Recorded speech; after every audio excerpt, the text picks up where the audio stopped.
मेघा ओल्या डोळ्यांनी नवऱ्याची बॅग भरत होती. तिची मुलगी फक्त 15 दिवसांची होती आणि आता तिचा नवरा विवेक त्याच्या नोकरीच्या ठिकाणी परत जात होता, कारण त्याच्या सुट्ट्या संपल्या होत्या. मेघा लग्नानंतर एकदाही तिच्या नवऱ्यासोबत त्याच्या नोकरीच्या ठिकाणी गेली नव्हती. विवेक अधूनमधून तिला भेटायला यायचा. त्याच दरम्यान मेघा गरोदर राहिली. त्यानंतर तिची काळजी घेण्याच्या बहाण्याने सासूने तिला स्वतःजवळ ठेवले. आता ती विचार करत होती की मुलीच्या जन्मानंतर ती आपल्या नवऱ्याकडे जाईल. मात्र मुलगी लहान आहे, त्यामुळे तिची कोणीही काळजी घेऊ शकणार नाही, असे सांगून सासूने तिला पुन्हा घरात डांबून ठेवले. सासूने आपल्या मोठ्या सुनेचा छळ केल्यामुळे तिची जाऊबाई ही तिच्या माहेरच्या घरी जाऊन राहिली होती. घरात भांडण झाल्यामुळे ती 1 वर्षापासून तिच्या माहेरच्या घरीच जाऊन राहिली होती. पण तिच्या दिरानेही त्याच्या बायकोला समजावण्याचा प्रयत्न केला नाही आणि सासूनेही सुनेला फोन केला नाही. मेघाला असे वाटत होते की आपली जाऊबाई आली तर ती घर सांभाळेल आणि तिला नवऱ्याकडे जाता येईल. पण छोट्या सुनेकडून काम करून घेण्यातच सासूबाई खुश होत्या. विवेक बायकोचा खर्च आणि घर खर्च आईला देत असे. सुरुवातीला मेघाला पैशांची फारशी गरज भासली नाही, कारण लग्नानंतर तिच्याकडे खूप नवीन गोष्टी पडून होत्या आणि आईबाबांनी दिलेले काही पैसेही होते. पण आता ती आई झाली होती, म्हणून जेव्हा विवेक जायला निघाला तेव्हा तिने आपल्या नवऱ्याकडे काही पैसे मागितले होते. ती आपल्या नवऱ्याला सांगत होती, जेव्हा मी आईकडे काही पैसे मागते तेव्हा त्या नकार देतात. त्यावर विवेक तिला म्हणू लागला की आता आई तुला पैसे देण्यासाठी नकार देणार नाही, कारण तिला माहीत आहे की आता तुझ्याकडे एक छोटी बाहुली आहे आणि तुझ्या गरजा पूर्वीपेक्षा जास्त वाढल्या आहेत. तू काळजी करू नकोस, मी आईला सांगितलं आहे, ती तुला पैसे देईल. मेघा मनात विचार करू लागली की मी आयुष्यभर आईंकडेच भीक मागत राहायचे का? तिला शांत पाहून विवेक म्हणाला, अरे यार, तुला आता पैसे का हवेत? आई सगळा घर सांभाळते ना. मी तिला 35,000 रुपये दिले आहेत. तुला जे पाहिजे ते आईला सांग. आता माझ्याकडे तुला देण्यासाठी पैसे नाही आहेत, कारण मी सर्व पैसे आईला दिले आहेत. त्यावर मेघा काहीच बोलली नाही आणि विचार करू लागली, चला ठीक आहे, यावेळी विवेक म्हणाला आहे त्यामुळे कदाचित आई मला पैसे देऊ शकतील. 15 दिवसानंतर एक दिवशी त्याच्या मुलीची तब्येत अचानक बिघडली. सकाळपासून ती छोट्याशा गुड्डीला पाहत होती तर संध्याकाळपर्यंत गुड्डीचा ताप वाढू लागला. तेव्हा ती तिच्या सासूबाईंकडे गेली आणि म्हणाली, आई, गुड्डीची तब्येत बिघडली आहे, मला 2,000 रुपये द्या, कारण मला तिला डॉक्टरांकडे घेऊन जायचं आहे. तेव्हा तिची सासू नकार देत म्हणाली, सुनबाई, मुले आजारी पडतच राहतात आणि तसेही तुझ्या नवऱ्याने खर्चासाठी दिलेले पैसे संपले आहेत. आता पुढच्या महिन्यापर्यंत वाट बघ, जेव्हा पैसे येतील तेव्हाच तर मी तुला पैसे देऊ शकेन ना. मेघा हैराण झाली आणि म्हणाली, आई, गुड्डीला औषधाची गरज आहे, तिची तब्येत बरी नाही आहे, तिच्या अंगात ताप वाढला आहे, आता मी काय करू? त्यावर तिच्या सासूबाई म्हणू लागल्या, अगं, मुलांना काही होत नाही, तू तिला दूध पाज आणि कपाळावर ओळ्या पाण्याच्या घड्या ठेव, मग ती लवकरच बरी होईल. मेघा खूप घाबरली होती. तिने विवेकला फोन लावला, परंतु त्याचा फोन लागत नव्हता. कदाचित तो कोणत्या तरी मीटिंगमध्ये होता आणि त्याने फोन बंद करून ठेवला होता. आता ती लाज सोडून आपल्या दिराच्या रूमजवळ गेली आणि त्याच्या रूमचा दरवाजा ठोठावत म्हणाली, दादा, मला काही पैशांची गरज आहे. तेव्हा तिचा दीर रागातच म्हणाला, माझ्याकडे पैसे नाही आहेत. आपल्या दीराचे असे बोलणे ऐकून तिच्या डोळ्यातून अश्रू वाहू लागले. मग तिने हिंमत एकवटली आणि म्हणाली, दादा, गुड्डीची तब्येत खूपच खराब आहे, आई सुद्धा पैसे देत नाही आहे, मला तिला डॉक्टरांकडे घेऊन जायचं आहे. तेव्हा तिचा दीर रागातच म्हणाला, माझ्याकडे तुझ्यासारख्या फुकट खाणाऱ्या लोकांसाठी पैसे नाहीत. तुझ्या नवऱ्याला सांग, तो तर तिथे कोणतीही जबाबदारी न घेता आरामात राहत आहे आणि त्याने त्याची बायको आणि मुलगी इथे माझ्या जबाबदारीवर सोडली आहे. आपल्या दीराचे असे बोलणे ऐकून मेघा काहीच न बोलता पटकन आपल्या शेजारच्या घरी गेली आणि तिथे जाऊन मदत मागू लागली. ती रडतच म्हणाली की तुम्ही लोक माझ्या मुलीला वाचवण्यासाठी माझी मदत करा. माझा नवरा जेव्हा घरी येईल तेव्हा मी तुम्हा लोकांचे पैसे परत करेन. तिच्या शेजारच्या राहणाऱ्या काकी खूप मोठ्या मनाच्या होत्या. त्यांनी तिला आपल्या अंगणात असलेल्या खाटेवर बसण्यास सांगितले आणि म्हणाल्या, अगोदर तू पाणी पी. मग त्यांनी गुड्डीच्या डोक्याला हात लावून पाहिलं तर तिला खूप ताप आला होता. तेव्हा त्या लगेचच आपल्या नवऱ्याला म्हणाल्या की अहो, चला आपण हिला हॉस्पिटलमध्ये घेऊन जाऊया. मग ते दोघे नवरा बायको लगेचच रिक्षा बोलवून गुड्डीला घेऊन हॉस्पिटलमध्ये पोहोचले.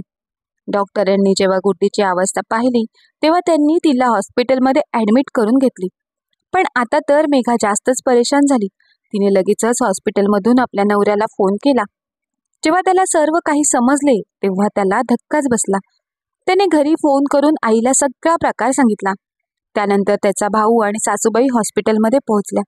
पण त्यावेळीही ते मेघाला खूप शिव्या देत होते आणि म्हणत होते की जर तू गुड्डीला घेऊन दवाखान्यात आली नसतीस तर एवढा खर्चही झाला नसता आणि तिला हॉस्पिटलमध्ये ॲडमिट सुद्धा व्हावे लागले नसते. आता आमची किती धावपळ झाली आहे. ते लोक सतत तिला टोमणे मारत होते. पण तरीही मेघाने संयम राखला होता. ती आपल्या नवऱ्याच्या येण्याची वाट पाहत होती. एक दिवसानंतर विवेक सुद्धा घाबरतच हॉस्पिटलमध्ये पोहोचला. आपल्या मुलीच्या तब्येतीविषयी ऐकून त्याला राहावले नाही, म्हणून तो आपल्या मुलीला भेटण्यासाठी आला होता. कारण त्याला माहित होतं की इथले सगळे एकटेच दुःख सहन करत असतील. विवेकला पाहताच मेघाने कोणाचीही पर्वा न करता धावत जाऊन त्याला मिठी मारली आणि रडू लागली. तिला घाबरलेलं पाहून विवेकच्याही डोळ्यात पाणी आले. ती रडू लागली आणि म्हणाली की तू आलास हे खूप चांगले झाले, मला खूप भीती वाटत होती. तेव्हा तिची सासू रागाने म्हणाली, अरे ही तर आम्ही इथे नसल्यासारखीच रडत आहे. आम्ही तुमच्या मुलीची काळजी घेतली नाही का? गेल्या 2 दिवसात आमची धावपळ किती वाढली आहे. मग तिची सासू विवेककडे तक्रार करत म्हणाली, हे बघ बाळा, सुनबाई माझ्या अजिबात ऐकत नाही. माझ्या नकारानंतरही ती शेजाऱ्यांच्या घरी मदत मागायला गेली. गुड्डीची तब्येत बिघडली असती तर आम्ही तिला दवाखान्यात घेऊन आलो नसतो का? सुनबाईने पूर्ण वस्तीमध्ये आमचे नाक कापले आहे. आता सर्व वस्तीतील लोक आमच्याविषयी काय विचार करत असतील. वरून सुनबाई तिच्या दिरासोबत सुद्धा वाद घालत होती. तेव्हा विवेक म्हणू लागला, मेघा, मी हे सर्व काय ऐकत आहे? तू माझ्या कुटुंबाला तुझं कुटुंब मानत नाहीस का? शेजाऱ्यांकडे मदत मागण्याऐवजी तू अगोदर घरामध्ये सांगायला हवे होतेस ना, आणि तू मला फोन करून सांगू शकत होतीस ना. तेव्हा हैराण होऊन मेघा म्हणाली, मी तुम्हाला फोन लावण्याचा खूप प्रयत्न केला. गुड्डीचा ताप वाढत जात होता आणि आई आता खोट्या बोलत आहेत. मी कोणतीही चुकी केलेली नाही. तुम्ही स्वतः ऐका. एवढं बोलून तिने ऑडिओ चालू केला. त्यामध्ये ती आपली सासू आणि दिरासमोर विनवण्या करत होती. परंतु ते लोक गुड्डीला हॉस्पिटलमध्ये घेऊन जाण्यासाठी नकार देत होते आणि पैसे देण्यासाठी सुद्धा नकार देत होते.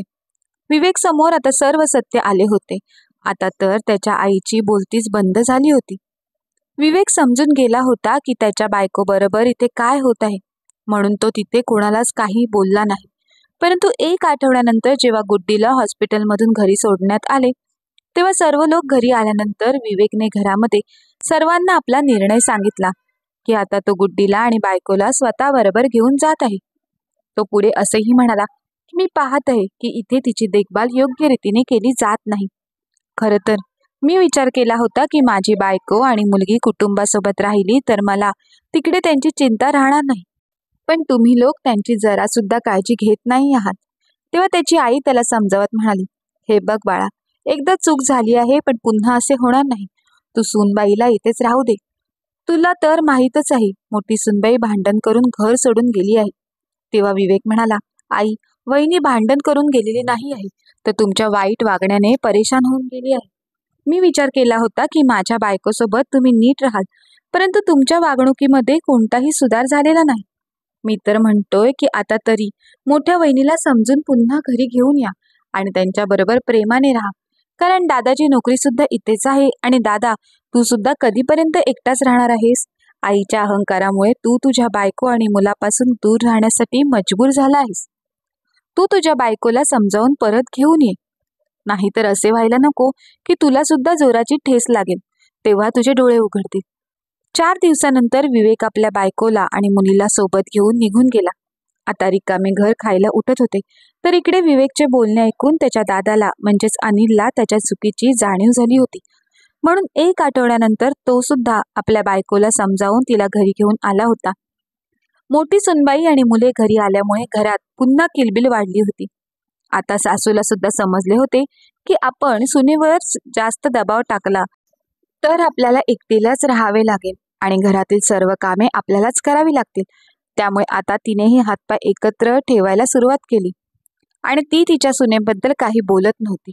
तसेच तिने आपल्या सुनेवर आदेश लादण्याचा प्रयत्न केला नाही. घरात सासू आपल्या सुनेशी काही चुकीचं वागत असेल, बोलत असेल तर त्यावेळी मुलाने त्याच्या आईला समजावून सांगायला हवे. त्यामुळे तिच्या वागण्यात बदल होऊ शकतो.